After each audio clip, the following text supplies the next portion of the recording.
জুলাই বিপ্লবের ঘোষণাপত্র চূড়ান্ত করতে বিকেলে সর্বদলীয় বৈঠক, বিভিন্ন রাজনৈতিক দলের সঙ্গে কথা বলবেন প্রধান উপদেষ্টা। 5 দফা দাবিতে কুড়িগ্রামে মার্চ ফর ফেলানি, সীমান্তে আর কোনো লাশ দেখতে চায় না মানুষ, বললেন সার্জিস আলম। আমরা আর বাংলাদেশের সীমান্তে কোনো লাশ দেখতে চাই না। অস্থিরতা সৃষ্টির পায়তারে ভারতের মদতপুষ্ট কিছু রাজনৈতিক দল, গণতন্ত্রে ফিরতে রাজনৈতিক শক্তির কাছে ক্ষমতা হস্তান্তরের দাবি। জামায়াত নেতা ডক্টর ফয়েজ হত্যা মামলায় শেখ হাসিনা সহ 41 জনের বিরুদ্ধে ট্রাইব্যুনালে অভিযোগ, সুষ্ঠু বিচার প্রত্যাশা। প্রধানমন্ত্রী যার নির্দেশে, যার ক্ষমতায় থাকার চরিতার্থ করার জন্য, যার লিপসাকে বাস্তবায়ন করার জন্য এই হত্যাকাণ্ডগুলোকে করেছে, শেখ হাসিনাকে প্রধান আসামি করে 40 জনকে আমরা আসামি করেছি। HMP ভাইরাসে আক্রান্ত রোগী মৃত্যু, কিডনি ফেইলিওর সহ বিভিন্ন শারীরিক জটিলতায় ভর্তি ছিলেন আইসিইউতে। এবং ইসরায়েলের সঙ্গে যুদ্ধবিরতি চুক্তিতে সম্মত হামাস, রোববার বন্ধ হবে 15 মাসের আগ্রাসন, গাজা, তেল আবিব সহ বিশ্বজুড়ে উচ্ছ্বাস। আমন্ত্রণ সংবাদ দুপুরে, দেখছেন শিরোনামগুলো, সঙ্গে আছি আমি ডানা ইসলাম। এবার যাচ্ছি বিস্তারিত সংবাদে। জুলাই গণ অভ্যুত্থানের ঘোষণাপত্র চূড়ান্ত করার লক্ষ্যে রাজনৈতিক দল ও অংশীজনদের সঙ্গে সর্বদলীয় বৈঠকে বসছে অন্তর্বর্তীকালীন সরকার। বিকেলে প্রধান উপদেষ্টা ডক্টর মোহাম্মদ ইউনূসের নেতৃত্বে এ বৈঠক অনুষ্ঠিত হবে। প্রধান উপদেষ্টা প্রেস উইং জানিয়েছে, প্রধান উপদেষ্টা ডক্টর মোহাম্মদ ইউনূসের নেতৃত্বে অন্তর্বর্তী সরকার বৃহস্পতিবার বিকেল 4টা থেকে সন্ধ্যা 7টার মধ্যে ফরেন সার্ভিস একাডেমিতে জুলাইয়ের ঘোষণাপত্রের উপর একটি সর্বদলীয় বৈঠক আয়োজন করেছে। বৈঠকে কোন কোন রাজনৈতিক দল অংশ নিচ্ছে সে বিষয়ে কিছু জানানো না হলেও বিএনপি, জামায়াত, গণতন্ত্র মঞ্চ সহ বেশ কয়েকটি দল আমন্ত্রণ পেয়েছেন বলে জানা গেছে। এদিকে ঘোষণাপত্রে প্রকাশে বুধবার শেষ হয়েছে বৈষম্য বিরোধী ছাত্র আন্দোলন ও জাতীয় নাগরিক কমিটির আলটিমেটাম। প্রধান উপদেষ্টার সঙ্গে আজ আলোচনার কথা জানিয়েছে তারাও।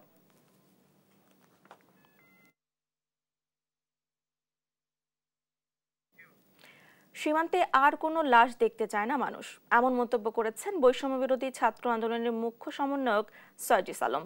হুঁশিয়ারি দিয়ে তিনি আরও বলেন, বাংলাদেশের কোনো নাগরিকের দিকে যদি কেউ শকুনের দৃষ্টিতে তাকানোর চেষ্টা করে, তার চোখ উপড়ে ফেলার জন্য 24-এর ছাত্র জনতাই যথেষ্ট।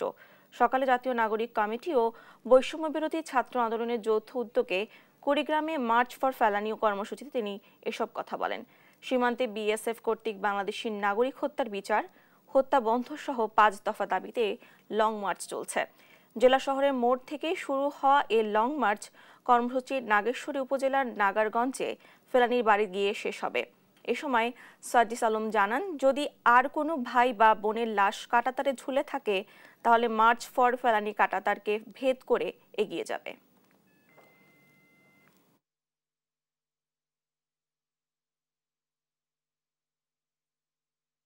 আজকের পর থেকে আমার বাংলাদেশের কোন নাগরিকের দিকে যদি কেউ এমন শকুনের দৃষ্টিতে তাকানোর চেষ্টা করে, তবে সেই দৃষ্টি উপড়ে ফেলার জন্য বাংলাদেশের ছাত্র জনতা যথেষ্ট।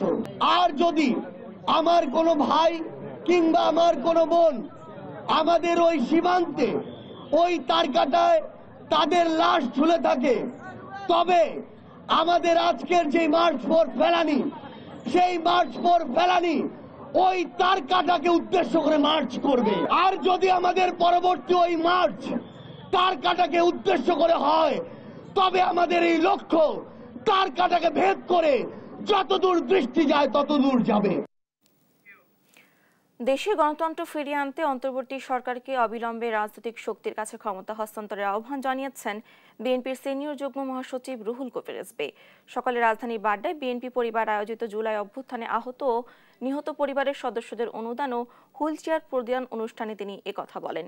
রিজভী আরও বলেন, ভারতের মদতপুষ্ট কিছু রাজনৈতিক দল অস্থির হয়ে উঠেছে শেখ হাসিনাকে পুনর্বাসনের জন্য, আর ভারত বাংলাদেশের সংখ্যালঘুদের নিয়ে অপপ্রচার চালাচ্ছে অভিযোগ করে সীমান্তে কাঁটাতার নির্মাণের তীব্র সমালোচনা করেন রিজভী। বলেন, শেখ হাসিনা অল্প দামে ভারতের কাছে নিজেকে বিক্রি করে দিয়েছেন।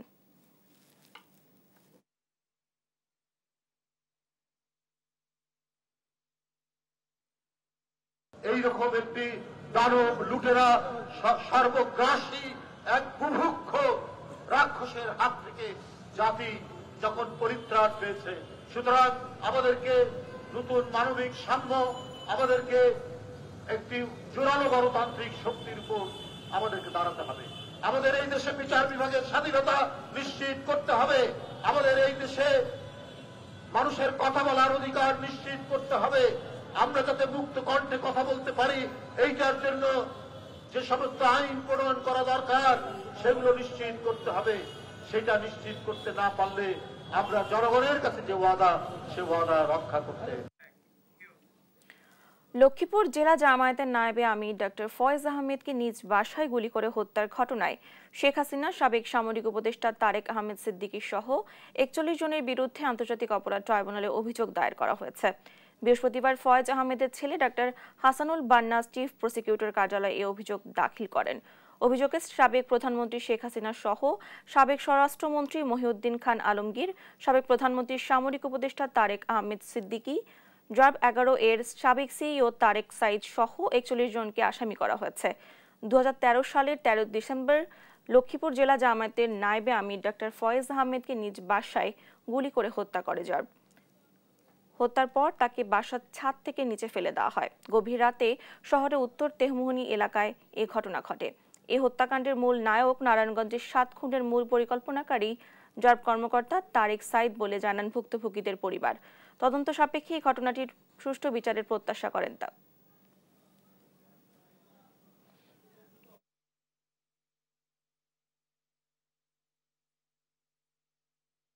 প্রধানমন্ত্রী যার নির্দেশে, যার ক্ষমতায় থাকার চরিতার্থ করার জন্য, যার লিপসাকে বাস্তবায়ন করার জন্য এই হত্যাকাণ্ডগুলোকে করেছে, শেখ হাসিনাকে প্রধান আসামি করে ৪০ জনকে আমরা আসামি করে।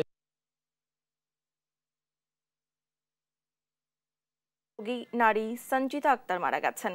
মহাখালী সংক্রামক হাসপাতালে চিকিৎসাধীন অবস্থায় তার মৃত্যু হয়।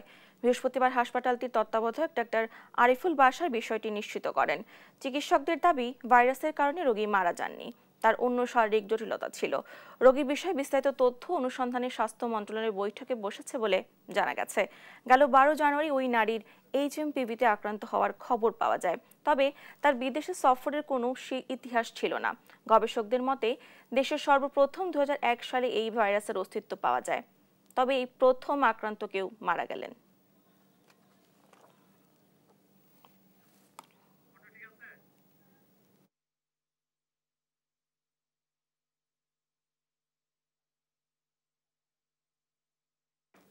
রাজধানীর মতিঝিলে জাতীয় শিক্ষাক্রম ও পাঠ্যপুস্তক বোর্ডের সামনে জাতিগত সংখ্যালঘু শিক্ষার্থীদের ওপর হামলার ঘটনায় তীব্র নিন্দা জানান প্রধান উপদেষ্টা ডক্টর মোহাম্মদ ইউনূস।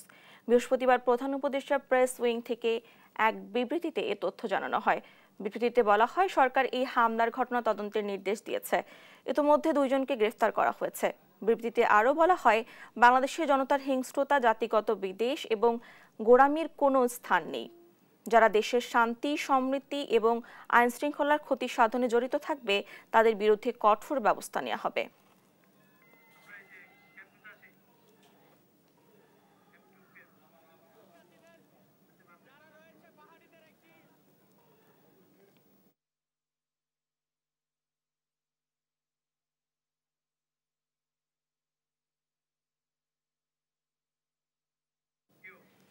লুৎফুজ্জামান বাবর কারাগার থেকে মুক্তি পেয়েছেন, আমরা সরাসরি চলে যাচ্ছি সেখানে।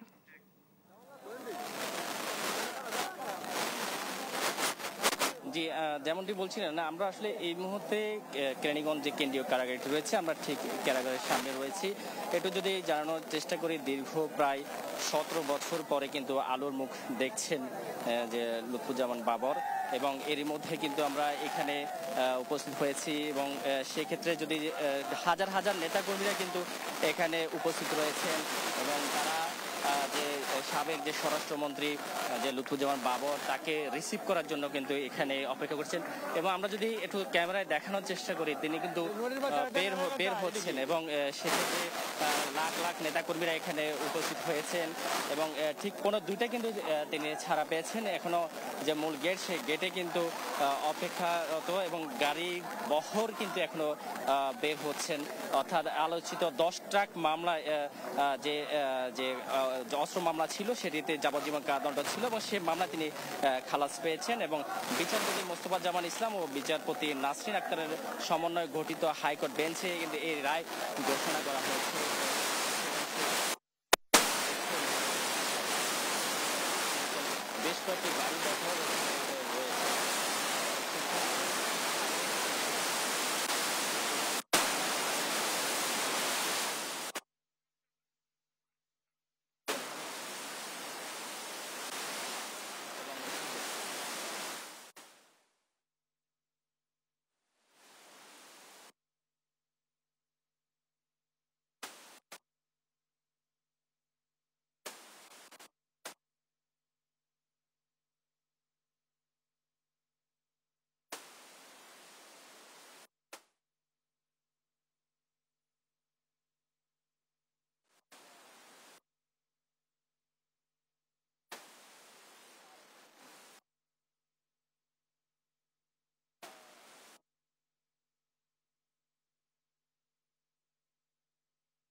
দীর্ঘ 17 বছর পর কারামুক্ত হলেন সাবেক স্বরাষ্ট্র প্রতিমন্ত্রী লুৎফুর জামান বাবর।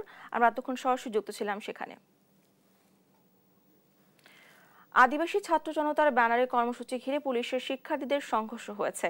এ বিষয়ে জানাতে সরাসরি যুক্ত হচ্ছেন সহকর্মী জান্নাতুল মোহনা। মোহনা, কর্মসূচি সম্পর্কে বিস্তারিত আমাদেরকে জানাবেন।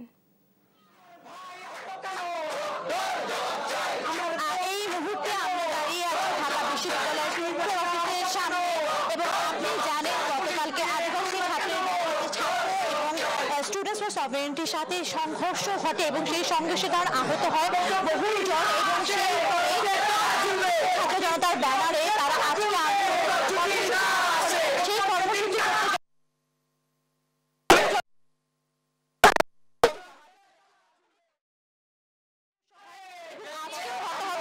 আমরা শুনতে পেরেছি এবং আঘাতে 3 জন আহত হওয়ার ঘটনা শুনতে পেরেছি। এই মুহূর্তে আমরা কথা বলতে চাই তাদের সাথে বা যারা আছেন, যারা এখন ঘেরাও করে আছেন, আমরা কথা বলে জানতে চাই যে আপনারা আজকে কি হয়েছিল, আজকে সচিবালয়ের সামনে কি হয়েছিল একটু বিশদভাবে জানাবেন। আপনারা জেনে থাকবেন যে গতকালকেই একটা আদিবাসী বন্ধুদের উপরে একটা ন্যাক্কারজনক একটা হামলা হয়েছে।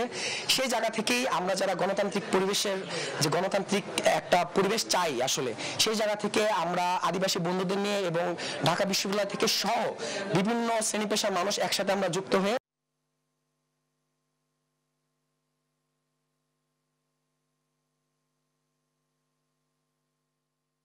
ছিলাম। আমাদের কোনো আক্রমণাত্মক কোনো ভঙ্গিমা ছিল না, আমাদের এরকম কোনো পূর্ব প্রস্তুতি ছিল না। আমরা যাচ্ছিলাম, প্রথম ব্যারিকেডের সামনে যাওয়ার পরই আমরা ব্যারিকেড অতিক্রম করতে চাই, কারণ এটা আমাদের ন্যায্য সংগ্রাম। এই জায়গা থেকে আমরা আদিবাসী বন্ধুদের সাথে একাত্মতা পোষণ। আপনাদের উপরে শুনেছি লাঠিচার্জ। জি, আমরা যখন যাচ্ছিলাম তখন প্রথমতই তারা পুরো চড়াও জলকামান, পরবর্তীতে আমরা যখন পিছিয়ে হাঁটতে বাধ্য হই। মোহনা, ধন্যবাদ আপনাকে। আদিবাসী ছাত্র জনতার ব্যানারে কর্মসূচি ঘিরে পুলিশের শিক্ষার্থীদের সংঘর্ষ হয়েছে, এ বিষয়ে জানাচ্ছিলেন আমাদের সহকর্মী। সেখানে আমরা দেখতে পাচ্ছি যে বিভিন্ন ছাত্র দল, যুব দল, স্বেচ্ছাসেবক দল সহ বিভিন্ন রাজনৈতিক দলের যে তাদের যে রাজনৈতিক দলগুলো রয়েছে বিভিন্ন শাখা, সেই শাখা দলগুলোর কিন্তু অজস্র নেতাকর্মীরা এখানে উপস্থিত হয়েছেন এবং সেই ক্ষেত্রে আমরা যে কেরানীগঞ্জের যে কারাগার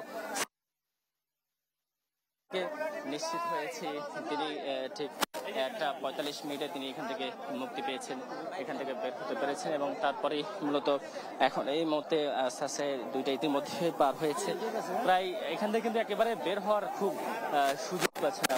এই অবস্থায় সাথে ভালোবাসা প্রকাশ করতে করতে কিন্তু তিনি মূলত এখান থেকে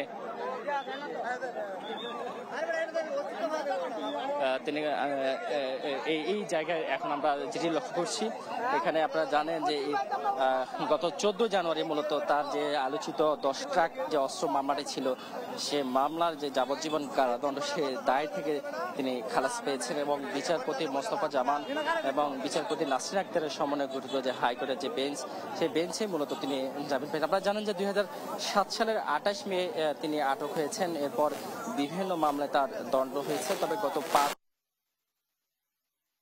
আওয়ামী লীগ সরকারের পতনের পর এইসব মামলার আসলে আপিল শুনানি শেষে একে একে খালাস পেয়েছেন এবং সেই ক্ষেত্রে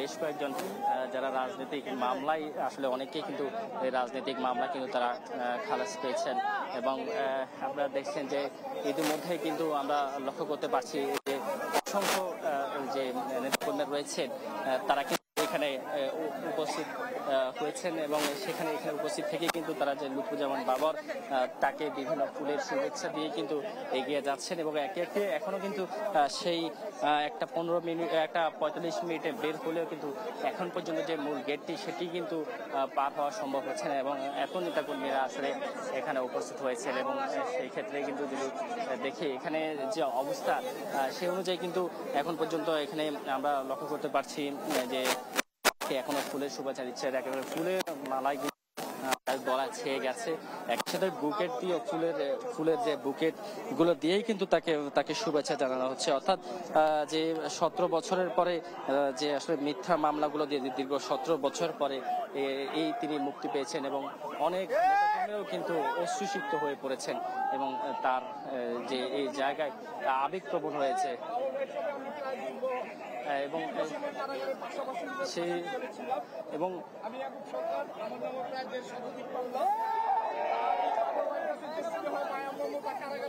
এটাই একজন তৃণমূল কর্মীর জন্য একজন নেতার কাছে প্রাপ্য এবং তিনি আমাদেরকে সেই প্রাপ্যটা কারাবন্দী জীবনে অসহায় অবস্থায় থেকেও দিয়েছেন। ভাই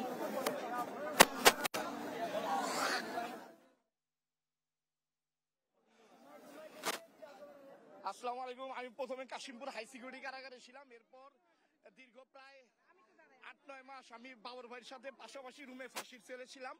আমি ইয়াকুব সরকার, বংশাল থানা বিএনপির নেতা।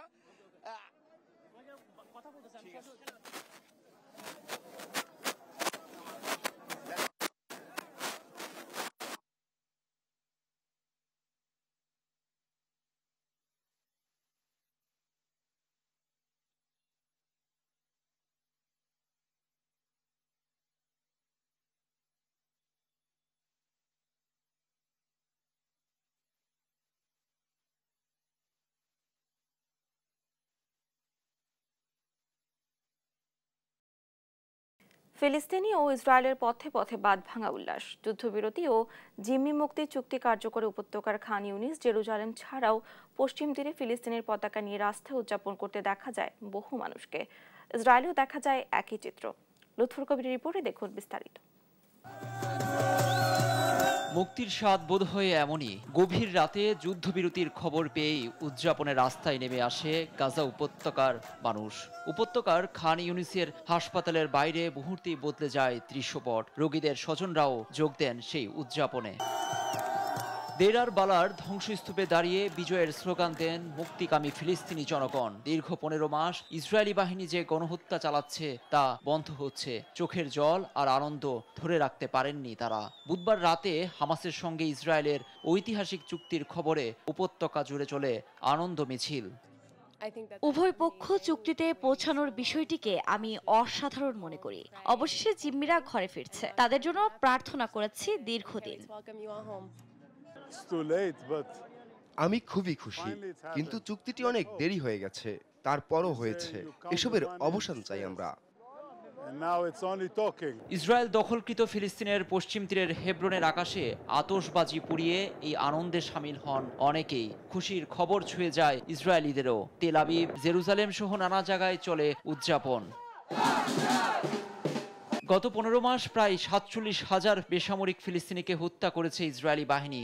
এবার বন্ধ হোক গণহত্যা, এমনটাই চাওয়া বিশ্বের মুক্তিকামী মানুষের। লুৎফর কবির, নিউজ ডেস্ক, দেশ টিভি।